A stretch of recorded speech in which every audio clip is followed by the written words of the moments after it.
Welcome to Human Risk, a podcast dedicated to the understanding of human behaviour as a risk. Here's your host, Christian Hunt. Hello and welcome back to the show. Now, what if the ideas that we have bouncing around in our heads that don't quite make sense are the ones we should actually be paying attention to? Those thoughts that don't fit neatly into the models of the world that we've built, but just linger in our minds, quietly persistent, quietly resonant. My guest this time is Nuno Reis, someone who's not only spent a lifetime exploring those ideas, but is now helping others to do the same. Nuno has had a fascinating career. He began by studying string theory and theoretical physics before making a leap into investment banking, financial modelling, risk management, all the while maintaining a deep curiosity about the structures that underpin how we think. And that journey has led him to explore something he calls rare dots, those highly personal insights that we have, preverbal insights as Nuno refers to them, that don't quite make sense in the moment, but feel profoundly meaningful. In a fascinating conversation, we explore how Nuno came up with the idea of rare dots, why it matters, and how he's using artificial intelligence in a radically different way. At a time when many see AI as a threat or a tool of efficiency, Nuno's using it for something refreshing, creative, and deeply human. He's not trying to replace human thinking, he's using AI to help us access parts of our minds that we often ignore. He's been so game-changing in my own use of AI, helping me think more deeply and explore patterns I didn't know were there, that I just had to get him on the show. This is a conversation about curiosity, the limits of logic, and the power of embracing what we don't yet fully understand. It's my discussion with Dr. Nuno Reis on rare dots. Nuno, welcome to the Human Risk Podcast. Thank you, Christian. Pleasure to be here. I'm really excited to have you here because, well, as we're coming on here, you are looking at a topic that I find super fascinating, super interesting, very, very human. But your career path has been in a field that I wouldn't have traditionally thought would have led you there. So I wanted to start off by, can you tell my listeners a little bit about your background and your career? Yeah, of course. So I started in career in terms of investment banking at UBS. I believe you were there as well. Yes. So pretty much like 18 years of career in finance. So both on the investment banking, and then I moved to more kind of Bloomberg in particular. So business manager across different fields in different industries. And before that, I did my studies like master degrees and PhD and all of that. So the traditional kind of person that is highly technical in terms of mathematics, physics, that tried in terms of putting a career in science, more so is in theoretical physics, string theory. But as you may be aware, this is very difficult to make a career in there because of lack of resources. And also string theory is probably not like the most fancy kind of a field as of now. So at the time, it was back in 2004 that there were people being hired from this more theoretical physics into banking, and I was one of them to make that transition. So pretty much it goes into, I'll say, my life career since academics that I've been in that more, as you said, the technical parts of, say, mathematics and so on.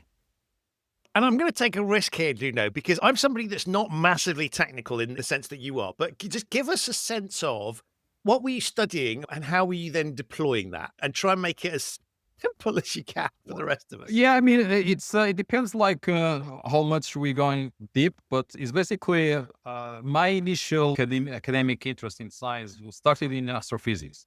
So astronomy, which is more maybe related to the planets, understanding how these movements so people can understand.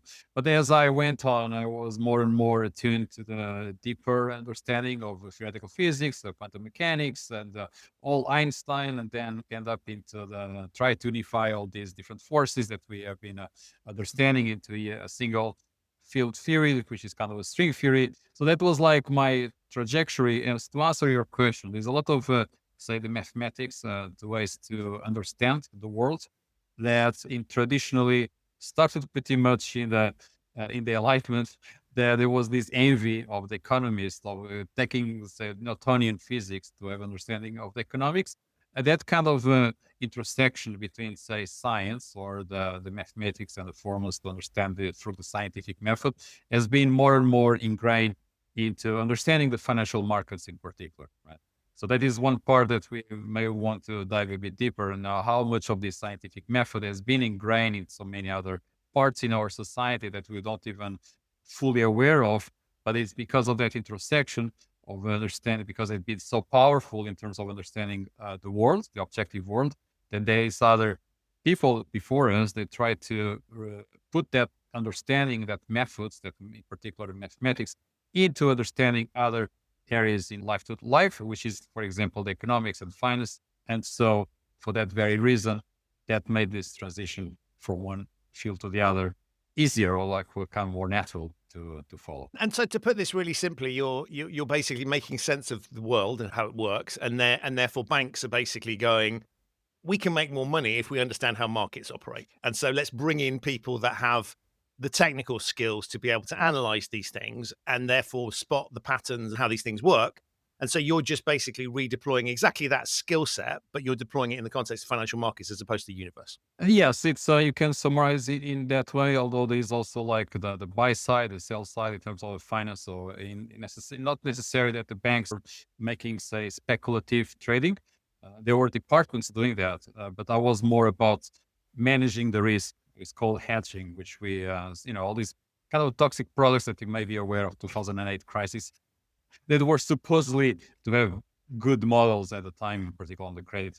But that was like the area that I was working on, not the credit one, but other asset classes. But the more of these kind of complex models that the aim is to kind of hedge the risk and minimize the crisis that we have present. And that's a long story. Why did I come then to the other side beyond investment banking? Was precisely to avoid the next crisis to happen. That's why I moved to another kind of a field inside of finance to bring more transparency into the market. So that was like my last 10 years of my career in finance doing that. The way you talk about the curiosity that would have driven your academic study, was it for you? Did that continue when you were in financial services, or was it just a useful place to deploy the skills? Obviously, it's not badly remunerated. Let's put it that way. But was that a similar place where you were able to exercise the same degrees of curiosity that you had in your studies? And I'll say obviously when you go to the banking, there are more constraints in terms of what one can do, but also depends on much power, status, and the credibility you have to expand certain areas to explore different things. I'll say even in science, that is not necessarily the case. For example, I was pretty much pushed, as many other people, into the string theory because that's where pretty much all the funding at the time was going to. So even if I wanted to explore other possibilities of trying to unify, all the forces which certain scientists were doing at the time, it was just not almost impossible because all the funding, and that is what is interesting on these utilitarian systems that we preserve, make us do the things without even question why we do it the way we do. Because it's kind of a system that you have to have funding, to have the money, to flowing into things that are perceived that will work in the future. So in terms of that exploration, it was not started to already not be really like the true curiosity because there always going to be constraints on what people can do. I love that thing. And so you moved out of banking. Talk a little bit about what you were doing then in that second role. Yeah, so that was like providing, say, transparency in terms of all these kind of a more complex products that typically each bank were, say, managing or pricing to clients independently. So there was not much of transparency how these come across different banks and what would be the fair kind of a price and the fair way to risk manage these products. So there was like this group that started in this place that I went to. And the main motivation really was to provide that transparency on that type of specific markets. And for that, you will need to have a good understanding of not only the models, but how the trading. That's why, because of my background, I was on both sides, both a quant and a trader. That was like a perfect fit for me to put this knowledge together into this very particular role, which is like financial engineer. That was really pretty much the name for that. And it is really interesting, isn't it? Because markets are supposed to bring transparency, right? And yet what we've seen in financial services is exactly the opposite, right? It's a very opaque. There's lots of complexity there. Things aren't necessarily immediately obvious. So you've got it's almost the argument that's used to sustain the banking industry, particularly the trading side, is well, it's a market, it's fair price, it's the most efficient way. And yet, what we've seen is exactly the opposite in many cases: a complete lack of transparency and a lack of understanding about what's happening. Well, more so in terms of these very complex products, we was called derivatives, because that is really where the money was made. Was not necessary of speculating in the market, but more on the fees that the client will be paying the bank, which were fair to be supposed to be fair because it was the cost of hedging all these risks. But the things are, become quite unstable if the model does not take into account certain risks and certain black swans at the time into consideration. So that was like, one of the reasons of the crisis in 2008 happened was because the models were just too simplistic, in particular on the credit side, to take into account these very extreme market black swans. And that's a really good illustration of, and we'll come on to talk about what you're doing now, of this idea that we are reliant in the world. We like to have models of the world that we can use to explain it, that we can use to navigate it, that we can design structures around. And of course, there's a logic to that, which is to say that if we want to understand what's going on, then having something that we can pin it on, a way of looking at the world, is useful to us. So there is some merit in it. Generally speaking, a model is a way of taking something that's very complicated and trying to simplify it in a way that becomes comprehensible to human beings. And so there's a logic to adapting those, but as you've pointed out, they can come unstuck when, if they're not, in a way, if they don't fully reflect the complexity. Yes, it's a bit more than that because, for example, the models that we are perceiving as in physics, for example, you can test, you can check on laboratory, and then you can repeat your experience, and then the things can be modeled in that sense that you can repeat across different experience and check over and over again if that outcomes are according to the model. What it comes issue in markets and also in psychology, because everything they try to emulate this kind of way of thinking, even in psychology, you are aware of that they experience the replication crisis, right? Because you cannot really replicate the things that were supposed to be already tested. Very much because of this issue, because now we are getting into the subjectivity, into not just about the emotions of the human being, but something that is very particular driven as well, not just by emotions, but also by the consciousness and how people think, which you cannot really put as a rock. We're not rocks, right? So that is like kind of this feedback loops that you need to take into account. And that's why certain markets are kind of more on the buy side, like the hedge funds, they try to grab these kind of opportunities because they know that these models, as the banks are doing, they don't emulate all these kind of feedback loops and all the things that are opportunities in there for them to make money. So, but the issue here is because it starts to differentiate between the objectivity and the subjectivity. Right? So these two worlds, and people try to put the models in one to the other, and that's where those things start to break. And you mentioned the replication crisis. I always find that interesting because crisis, you use the word crisis when it's sort of not what we're expecting to have happen, right? Something has gone wrong. And yet I don't understand. It seems to me odd that we would expect it to replicate. Now, they need it to replicate in order for it to be a science. But in many respects, to your point, in a way, it would be surprising if it did replicate. So the idea that sort of we've nailed this down and sorted it, it presents a crisis if you expect it to be replicable. Right. And you then come across with the meaning of what is a crisis, right? So, and that is the issue because then people either try to put under the carpet and pretend that it's not there and just keep doing as usual, business as usual. And then there are some people who say, well, actually a crisis maybe there's an opportunity in here, or there's something here that we really need to look into. And this is where certain, say, paradigm shifts happen, which is also part in science, the true science in terms of really the revolutions, say from Newtonian to Einstein, to even quantum mechanics. These were not smooth transitions. There were crises along the way.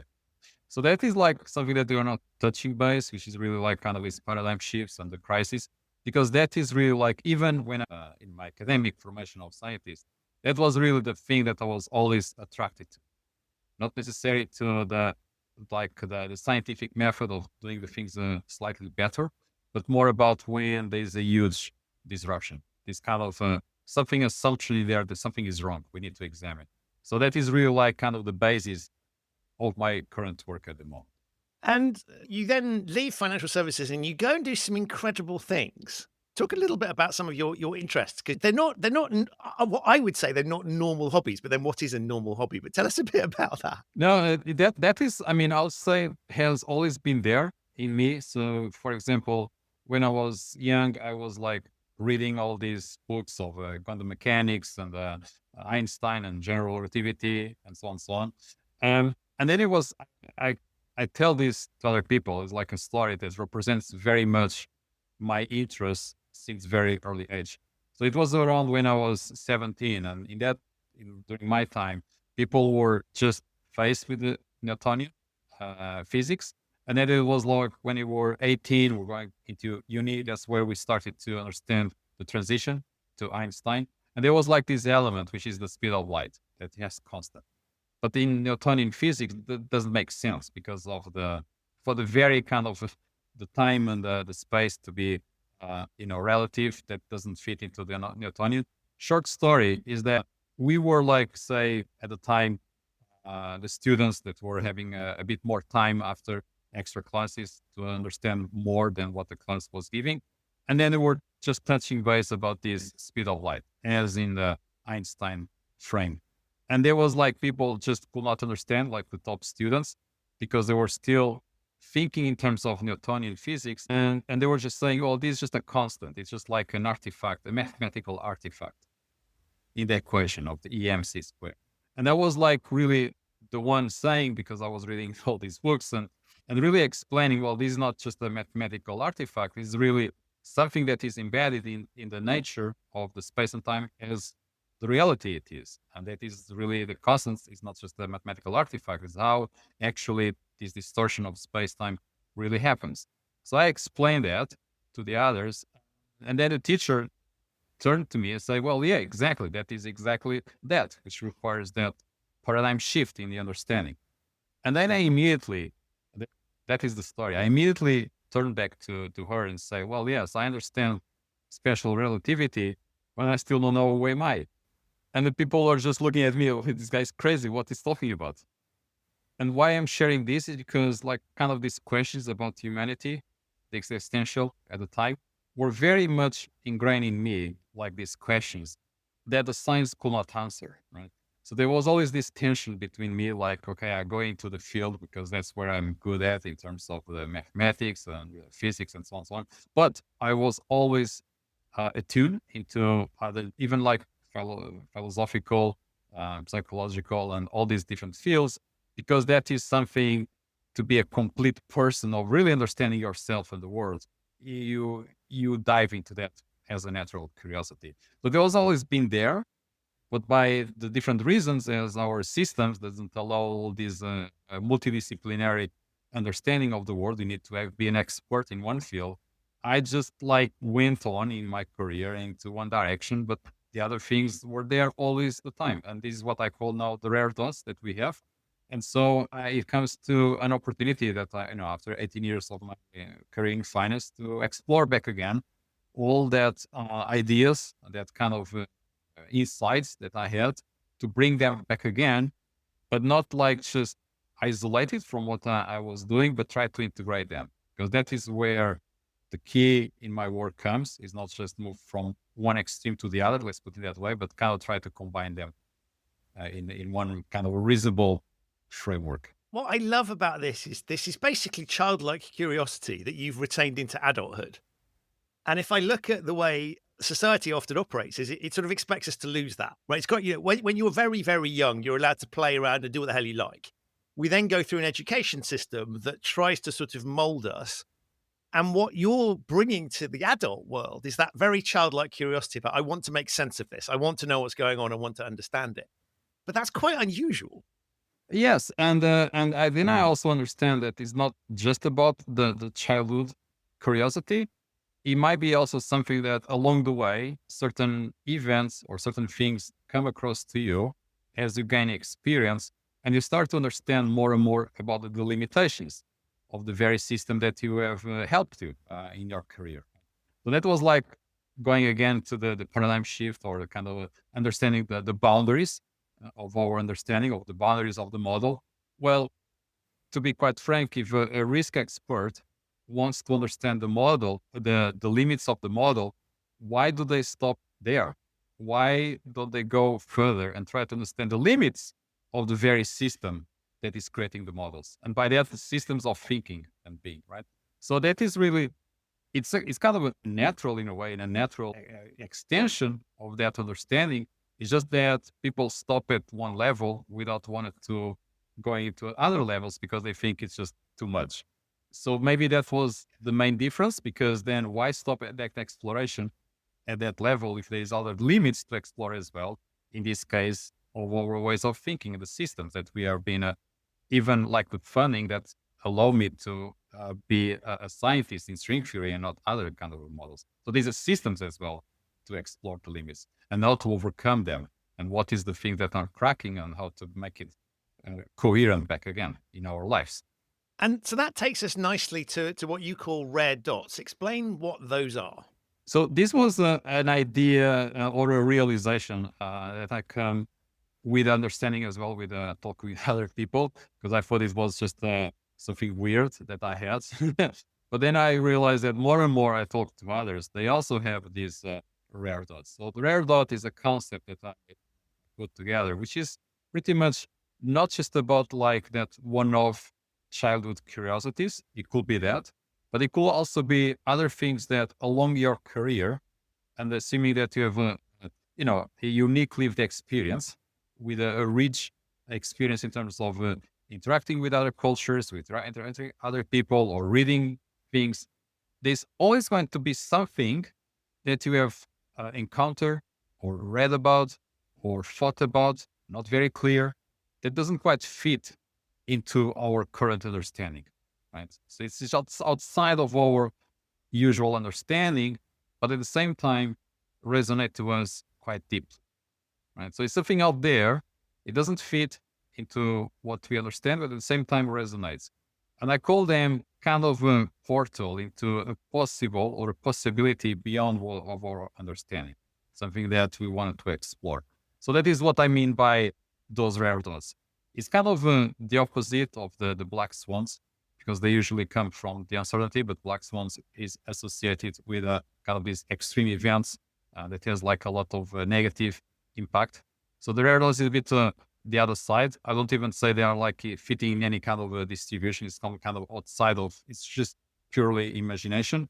But they also is not about, say, crisis in terms of as a negative impact, but something more about that open into possible innovation of something as a creativity that you can uncover something unique in there. So that is what I work on, is like on these rare dots and how to put them in a coherent way to understand each one of us will have them and how to make sense of them that will eventually either move into something in their careers or something in a business or something in their lives, but they make more sense to them, right? And that's one part of creating meaning and all of that we can dive into more detail. So I hope like I make a bit of a rough introduction of the rare dot concept. Yeah, that's very good. So this is really sort of stuff that's bouncing around in our heads, observations, ideas, thoughts, themes, questions that we have that are just sort of there. And what I love about this is a very personal thing, right? Each of us will have been through experiences,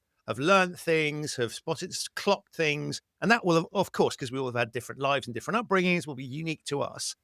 And so there's a really nice human message here. If I looked at it as sort of like as an inclusive message, you're saying every human being will have certain things bouncing around in their brain as a result of the unique experiences that they've had that they can bring out. And if we could tap into that, the stuff that we might not even be aware necessarily that we're always thinking of, that we haven't, not ideas that aren't fully formed, if we could get those out, then that would enable, I guess we could get the best out of everyone, right? Yes, exactly. And it's not just like, those ideas that you have, they really have to be really resonate deeply. It's not just one thing that you just thought about when you're crossing the street, I forgot, but it has been there for a while and it's kind of coming again and again, right? And it don't make much sense, but it resonates deeply. So that's kind of the key word here to double down, is what really resonates, because it's not just one thing. It's something that make you to be curious about and start in your own quest what that means to you and to others. And you are quite right, because that is really pretty much how we could reveal our own uniqueness or your contribution, say, to the society, if you wanted to think about that. And that will move away from all this kind of objective or utilitarian way of expertise, because then each one of us have like these very specific things that we can bring to others, and each one will create therefore value or understanding in a common set. So I'm not saying like this the only thing that people should be doing, but it's something that should be more attuned to, because it's something that is worth keeping or into consideration, because otherwise you may just go through life and you could have done something unique and create that kind of meaning and purpose that so many people are after, but they're always after by consuming the knowledge outside, like reading the books, and which is okay. But to be quite frank, it's only when something that comes inside you that start to have that meaning, that purpose, that things that it makes you really that unique, and that kind of the quest that you want to have for your life. It's sort of implicit in what you've been saying is because there's no right answer here, and you don't have to explain it to anyone. There's no sort of like, do you know what you're talking about? You're looking and just going, let's pull some things out there. And there's no such thing as a wrong answer. There's no such thing as a bad question. It's literally whatever what works for that individual, the thing that's been rattling around in their head. And I was struck by sort of the idea of deja vu is a sort of interesting thing. You sort of, something is triggered, but you can't quite explain it. Conventional logic would be, well, you better be able to explain that, come up with you'd be able to articulate clearly what it is you're thinking. Otherwise, it's a worthless idea. And that's typically what we've been brought up to see. So, be able to sustain your argument, be able to provide facts to back it up. And you're kind of going the opposite way of going, a lot of this is kind of just on gut instinct and intuition and all these sorts of things. And so you're giving people permission to pull out things that I guess traditional academia and traditional forms of logic that we would deploy, and the sorts of questions that you would expect to be asked about something. You're saying, don't worry about those. Let's just pull out some things that are bouncing around, and you don't have to have all the answers, and they can be contradictory. It's just there's something there, and that's worth exploring. So it's almost artistic logic, right? Pulling out what's going on. Yes, and it goes like is the opposite of, say, setting a goals. Right? Because to set a goal, you assume that you already know what you wanted to achieve. And that may work well in a deterministic or a reasonable certain worlds, even like with variables that you can, probabilistic, that you can control. But to dive into the true uncertainty, which is the unknown unknowns, what you don't know, it just doesn't work like setting goals. Because then what's the point? How can you set a goal of what you're going to discover? Right? So, and that is like what has been really so bad in our society, because we got so, back again to the scientific method and the hypothesis setting and so on and so on. That part is already kind of a sense of what we are trying to understand, what kind of a problem we are trying to solve, this understanding, but it's just part of that. So the other part, which is the paradigm shift, is that we don't know.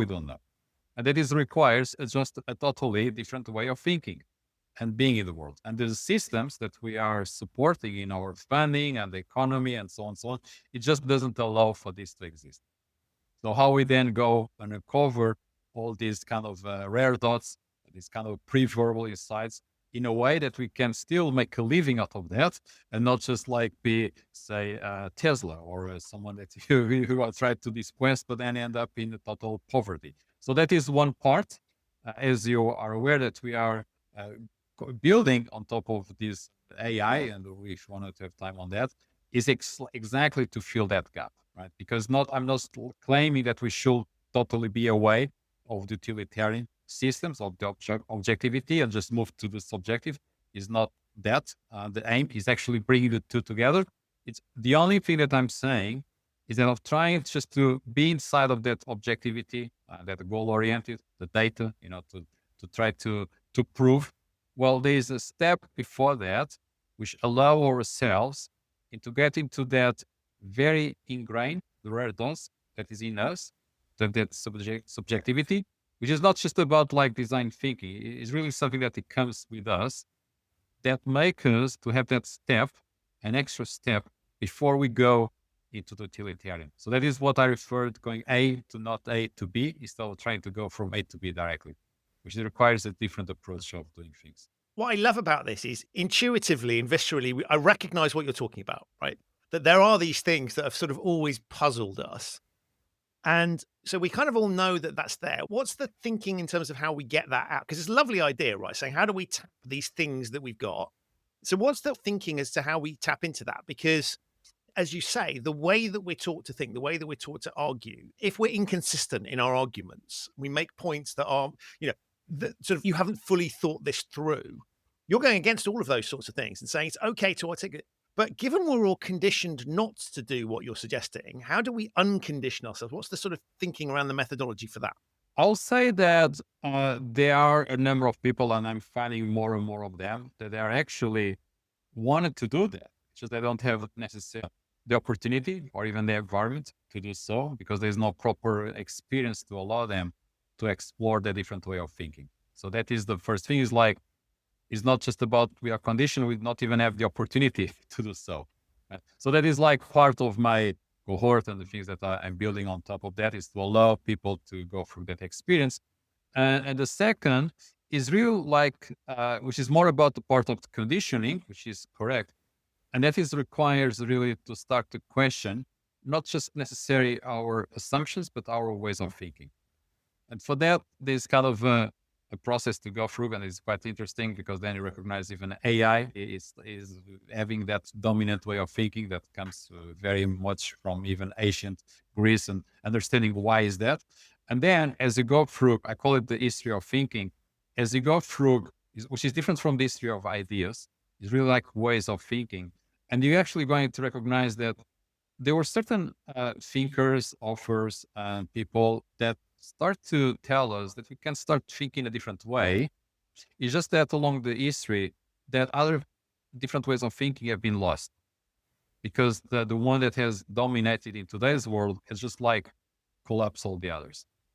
But as you start to understand how other things, other ways of thinking have already been there, and start to learn about that, then you actually can implement on this experience that you can go through.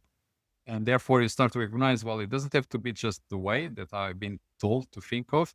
There are other ways that already provide us that kind of a reasonable, coherent ways of thinking that is not just the pure rational way of understanding the world. And by rational, I don't mean that we need to be anti-rational or irrational. What I mean is that rationality does not mean that, or put the other way around, that reasoning, a coherent reasoning, doesn't mean that you need to be rational, right? The thing is that we got mixed up with two. We think that to be reasonable, reasoning, a coherent reasoning has to be rational, but that is not the case. And what we are looking for is a coherent way of reasoning that is beyond the rational. It's kind of interesting, isn't it? Because if I sort of step back, there's two dynamics that really occur to me. One is psychological safety. So there's a big part of what you're doing is basically saying it is okay to have weird thoughts and providing an environment to do that. And the more I look at what you're doing, you're absolutely right. There isn't the space to do it. It's not something that would necessarily get you promoted. Unless you work in particular kind of very creative industries, you're generally not allowed to think that freely. Right? Ultimately, it comes down to, can you justify this and all the usual processes. And so we've not, to your point, is the structures that we have in place don't allow this sort of thing. So the first thing you're doing is creating a safe bubble that says it's okay. Mm-hmm. Right, we can have these sorts of conversations. There's that psychological safety bit. And then the second bit I really like is because you're plundering history, right? Going back, we're sort of thinking about it in the context of, it's almost like the victors get to write history. So we've got the same thing with the arts of thinking. There are certain dominant ways of thinking that have become accepted, and therefore that's the common narrative. So I love the fact that you're doing a little bit of sort of archaeology here, of going back and identifying older ways of looking at the world and thinking about it, which you're kind of just resurrecting now and going, maybe this will be helpful. Correct. Absolutely. That is exactly what I refer by the history of thinking, which is different as the ideas. So I'm more attuned to ways of thinking, certain, say, philosophers or, great thinkers have thought through, not necessarily their ideas, because ideas depends on the context of the time, but more about their way of thinking. So very particular, to make this less abstract, logic. Well, a logic is just one way of thinking, right? But along the history, there was also like the anti-logic, which is now used we probably don't know what is like because it's a bit disguised, but anti-logic is part of the argumentation that is used, for example, by lawyers or by the experts. So all this narrative that experts have like the knowledge and they are after the truth.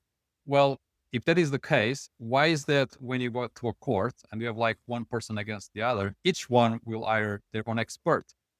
So the expert is more about defending the perspective of that person than necessary to have like the seek for the truth. So that is like the things that I go through, like people to demystify all this kind of rationalist and logic, because there's more to that. It's just that it's been disguised. And once we start to uncover these other ways of thinking that are coherent and in a way that are reasoning, is not just chaotic, you start to understand like one dominant way of thinking that, as I said, has taken over, but doesn't mean that is the right one. Many cases has been kind of a convenient choices of power dynamics as well along the history. As I was thinking about, we've all done things that we can't quite explain, and sometimes they're really stupid things, right? And they're not helpful. But then other times you can see people doing like I don't know, police officers who under stressful situations who do something that possibly goes against the rules but saves lives, or people's sort of gut instinct drives them to do something that they can't quite explain. And so we know that manifests itself. And so I love this idea of going, actually, that's worth thinking about and trying to understand. If we think about inventions, often that's happened by people, I couldn't quite explain why I decided to do it in this way, but I did, and that produced an amazing result. So we know this and we celebrate it in certain contexts. And you're kind of going, we should be diving into that a lot more. And there may be a lot more that we can use that for that we just haven't realized, because we celebrate it when it works within the world that we have. And therefore it's sort of like survivorship bias logic kicks in and go, and it's sort of like, well, that was okay for that inventor to do that, but we don't want you bringing that into a different context. I wanted to bring something a bit more and why it is important to have the rare thoughts, because then the audience can think, okay, maybe Nuno is just talking about curiosity and exploring new possibilities. And then the main criticism, which is maybe like the issue of getting that funding, is because they are just like infinite possibilities. So which one to go next? So there's like that kind of a concern, which is valid, because we don't want just to have some kind of a shallow curiosity and try to test anything. And if you try to even to put some boundaries in there, it's still not like enough to have that sense that, okay, it's worth to keep going in that direction. No, the main thing with the rare thoughts, and this is really what is different from the other concepts that I find it really, at least to me and the people I work with, is different in the sense that why it is rare, because they are rare, in the sense that it gives us a very specific kind of orientation into explore that kind of a space of possibilities, to not just be some kind of a random or just kind of a serendipity, but it's something that we kind of know that is there and is almost as a compass. It's not a goal because we don't know where exactly it leads to, but it's kind of a make us to go into a certain intention, with a certain intention into some kind of a direction to explore. So that reduces a lot more that kind of a space of possibilities, because it's more kind of ingrained into very specific one-off things that really resonate to us. And therefore, with that process, we are reducing substantially. It's just like random curiosity or shallow curiosity. But at the same time, it's there something worth to explore. And because it's ours and it's because deeply resonates, it's very rare, we are also less likely to give up on that quest and continue pursuing until we start to make sense of what that really means. So that is really the difference I wanted to refer. These elements here, for example, of I call it the faith, but the non-dogmatic faith. So things I cannot say much on LinkedIn, right? So as people these kind of misunderstand. But to be quite frank, if you are an entrepreneur, you do need to have an element of faith in the sense what is going to be the next thing you're going to do in the unknown unknowns. But this does not mean it is the dogmatic faith that we are used to, which is another kind of a dominant thinking that has taken over as well. It's all very connected with the logic as well, if you can reasoning this way. The logic can be leading into a dogmatic perspective as well.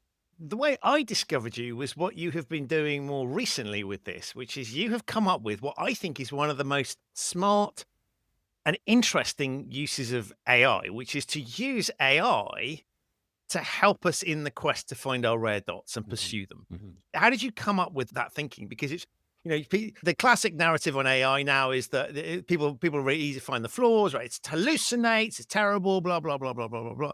And you've come at it with a very human use case. How did you join that connection and go, this could be really helpful in the quest for rare dots? Yeah, so AI, I've been interacting with AI, and by AI, I mean the large language models, because there are other fields, things to do AI. So I consider it as a language, as a technology, right?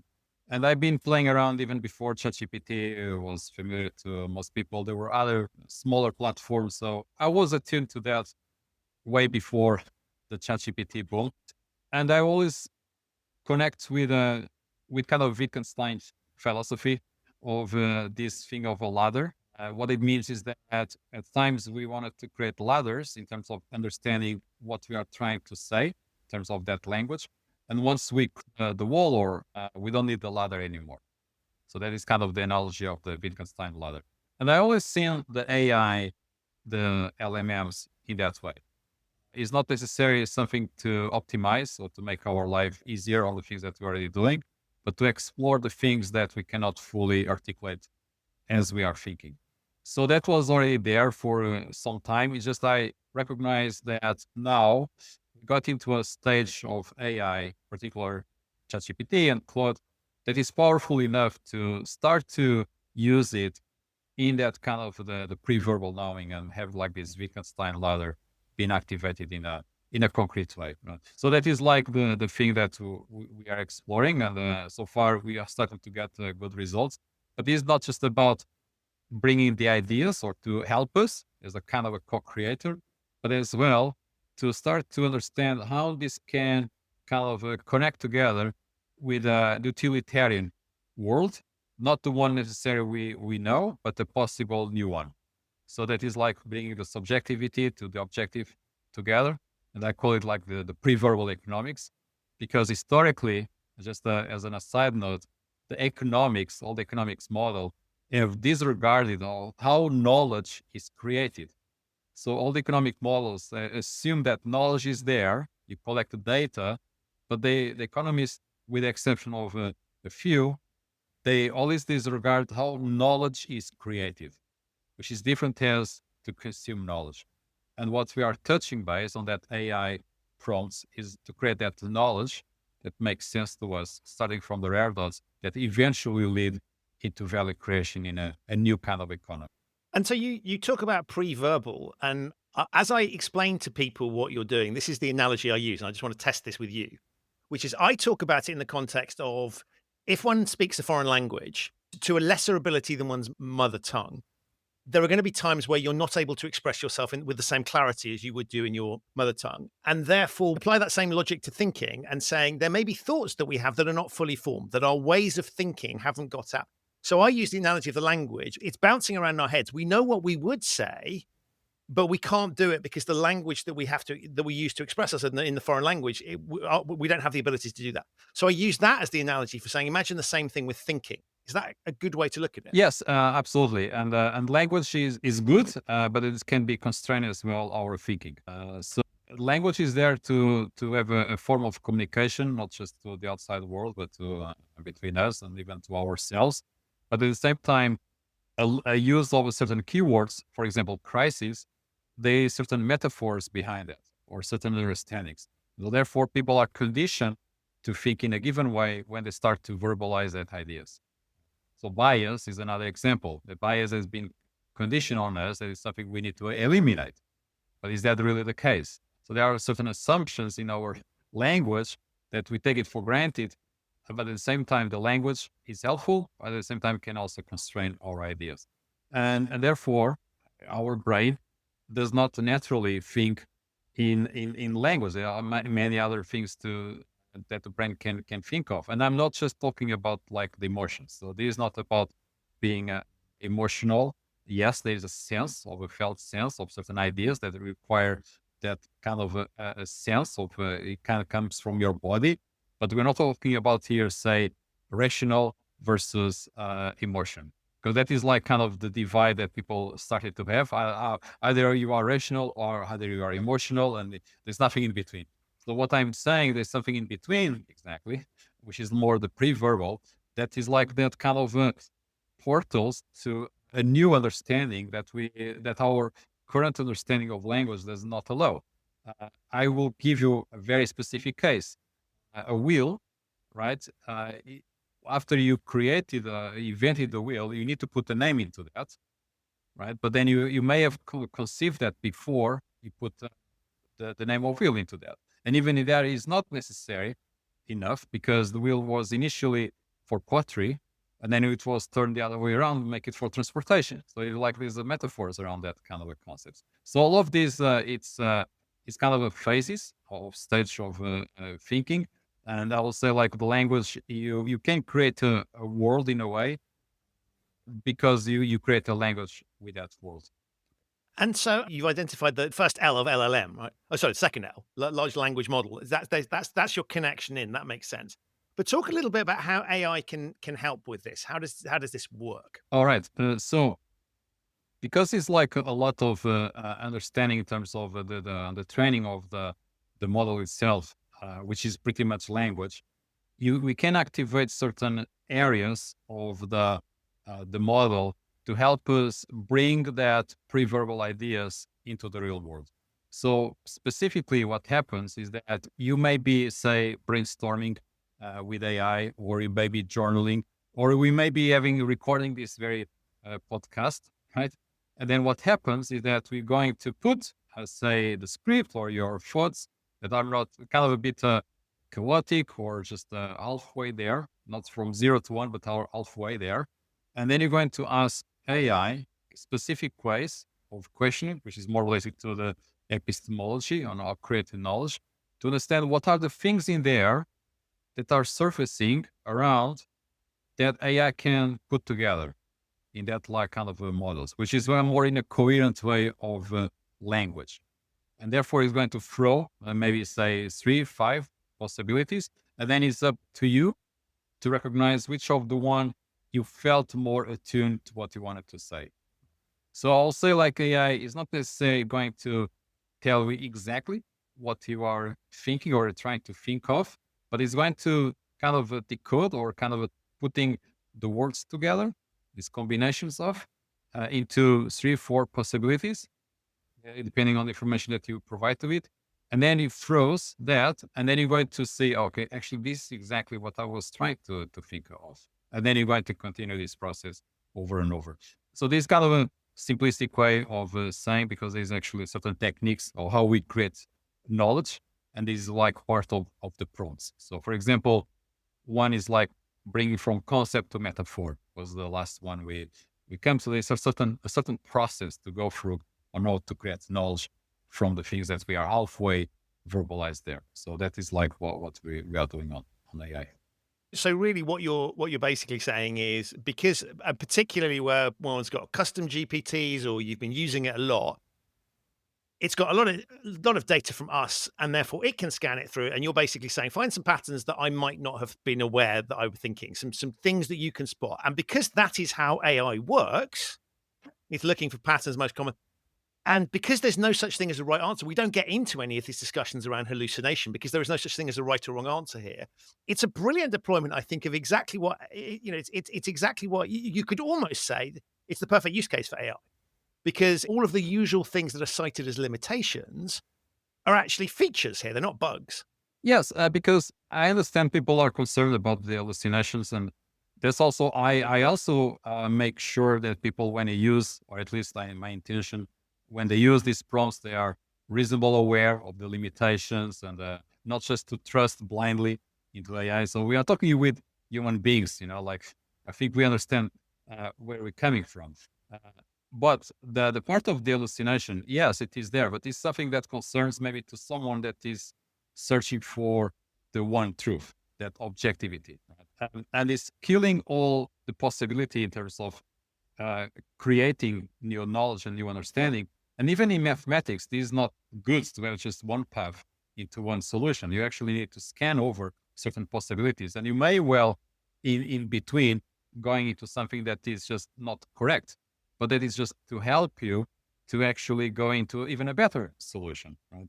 So even like, for example, Edward de Bono, which is the founder of lateral thinking, talks a lot about this, because in our kind of dogmatic way of making knowledge, we wanted to go from A to B into terms of that thinking to be always certain, always sure. But that is not the way to create true innovation. We also need to go through A to what is not correct to then something that is actually correct. So there's like kind of a part of the Edward de Bono work is kind of that. And what we are doing here is extending that idea into a wider extension. So And the other thing that's great about it is that it is far from taking over the thought process. All it is doing is, I mean, it's prompting me. So I've started to think of it as I prompt it to prompt me. Mm-hmm. And so it's throwing things out there, which I can reject, but it's not taking away any sort of human decision-making or thinking. It's just airing things that are there it's putting a different lens on things that I may or may not recognize. And there are times where it comes back and you sort of think, I don't follow that. But I think that's interesting because there's a pattern there that maybe there is something that I've never clocked.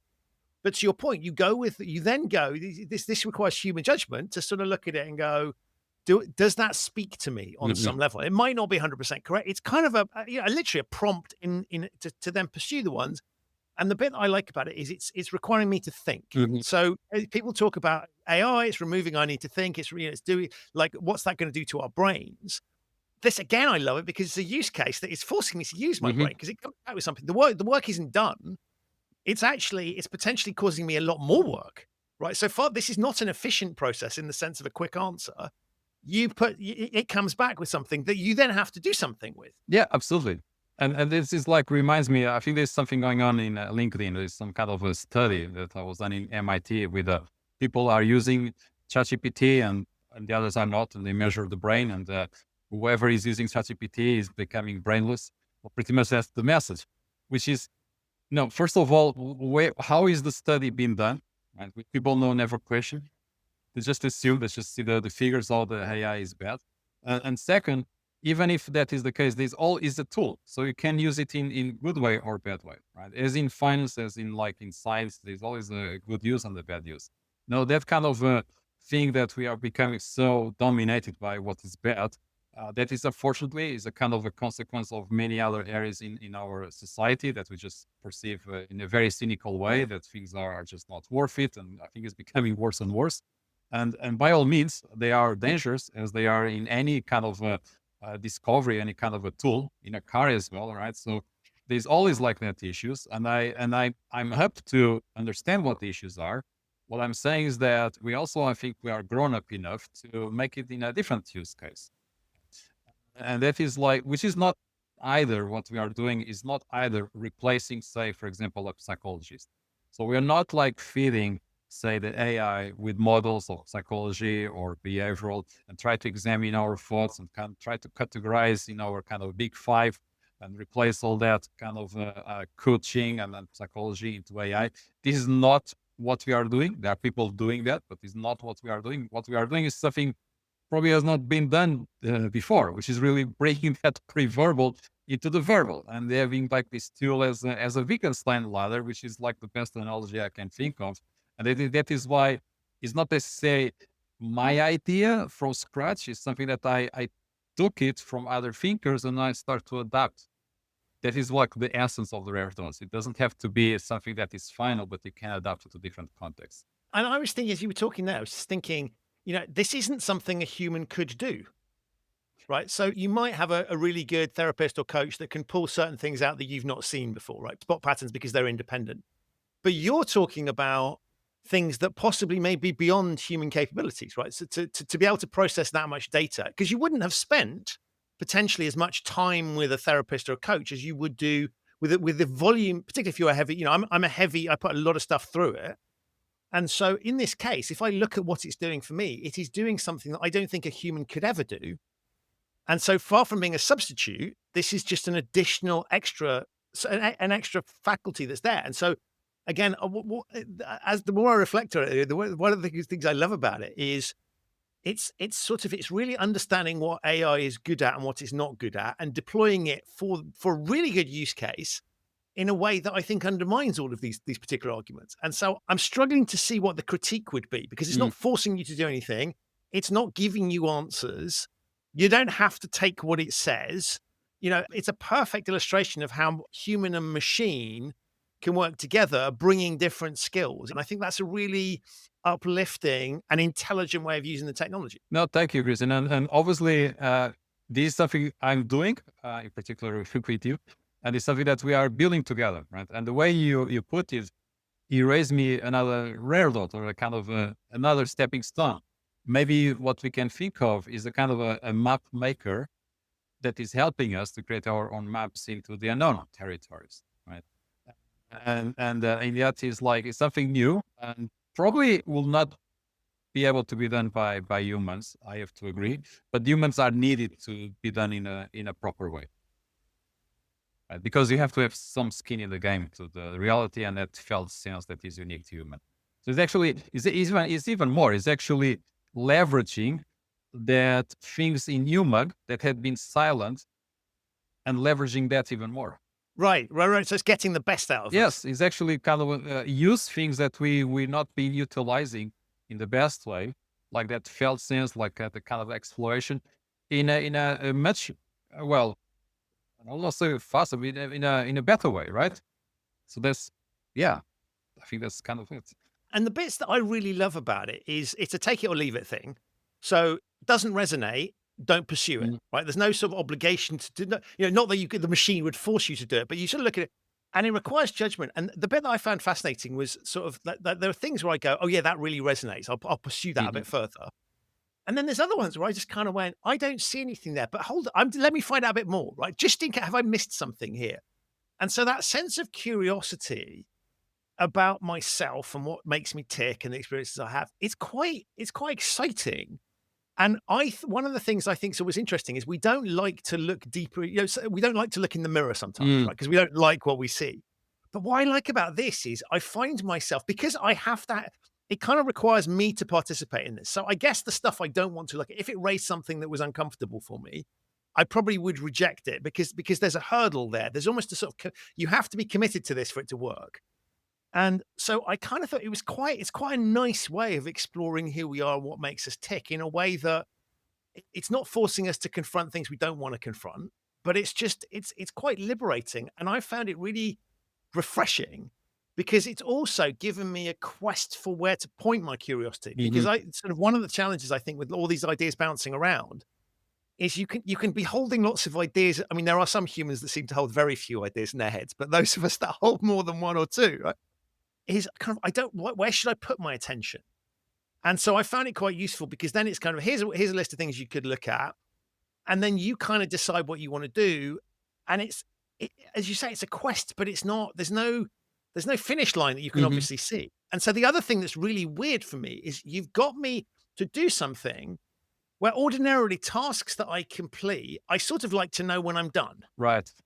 Sort of that cleaning is a good example, right? You kind of know when you finish the cleaning or the ironing, or whatever it is, or those chores, or you finish the thing. But this is kind of a never-ending quest. And the bit that I find weird is I'm okay with that. Because I think it's speaking to those, you have to have that visceral feeling this is worth pursuing to want to do it. Yeah, it's maybe related to the concept of infinite games that has been popularized recently. That is that, because the quest is like how you create meaning. So all these issues about trying to find your why and trying to find your purpose is always about like trying to consume something that makes you click, and that's it. You found your why.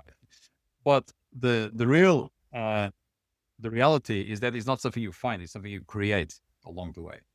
So this kind of, in a way, your quest is a way to continue creating that meaning, but it's not, again, some kind of a shallow curiosity, because as you refer, it's something that resonates deeply and makes you see that maybe something that you could not see without the AI, or even very hard to see, but now you can see, then you cannot unsee. Right?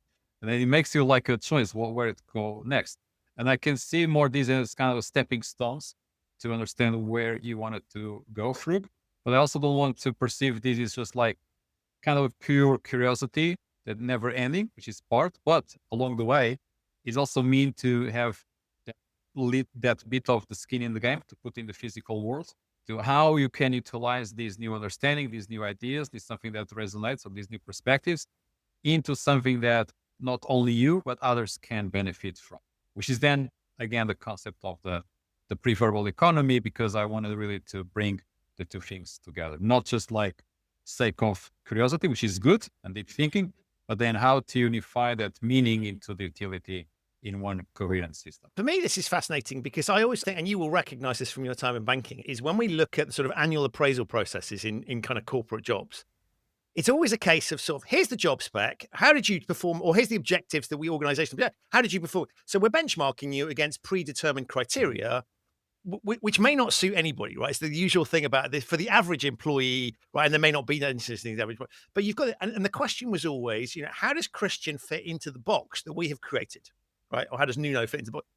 And I was always took the view that sort of like it was a slightly pointless process, because once you've done it 2 or 3 times, right, it's the Groundhog Day discussion where it's always the same, the same things would be, here's your development area, you're really good at this, here's your development areas. And I always think back and go, look, we've had this discussion before, right? If I was going to change those things, that would already have happened. So we're having this pointless discussion about why I don't fit in your box. Mm-hmm. Wouldn't it be better if the box was shaped around me, right? And we'd crafted the job around me.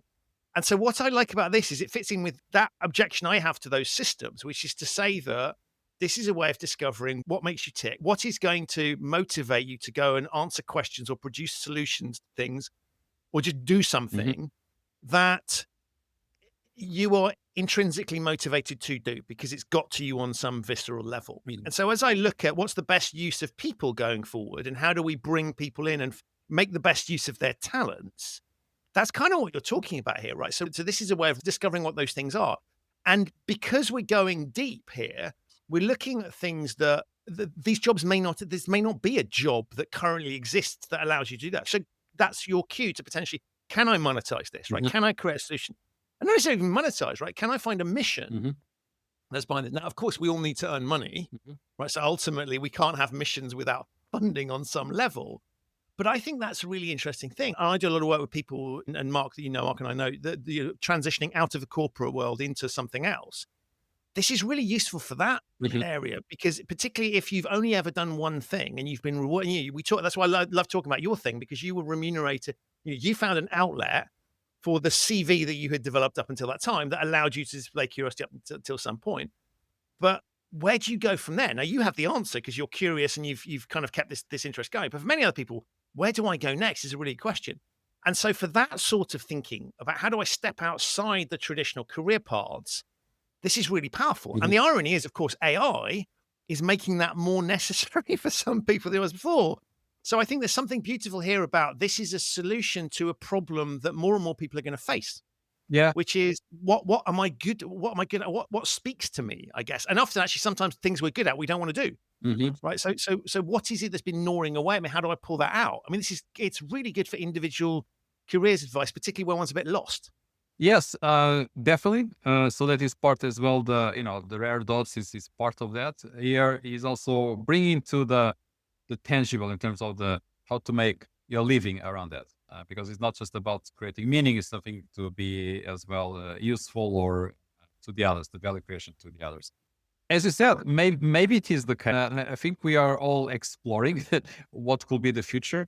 This is like kind of what makes me tick in a way in that direction, because it's something that I don't think people perceive in this way. And they're always looking to the optimization and the utilitarian, seeking for the truth, which is all important. But they have been too restricted into that world. And what we are opening is like a new alternative way of thinking to utilize that. And as you said, like as AI is going to replace that more workflow oriented business, what is then left for humans? Is this going to be just arts, poetry, or is there something else? Right. So we probably don't know. We are trying to uncover here is that maybe there is more than to the two worlds. Maybe it is a new world that we just don't know. Why have not fully figured out what that is, and we are discovering it on the way in. I love this. And every time I talk to you, it's always a positive, uplifting thing. the sessions I've done with you, it's always hard work because you have to think. But the biggest compliment to you is it's thinking that's useful as opposed to head scratching that never goes anywhere.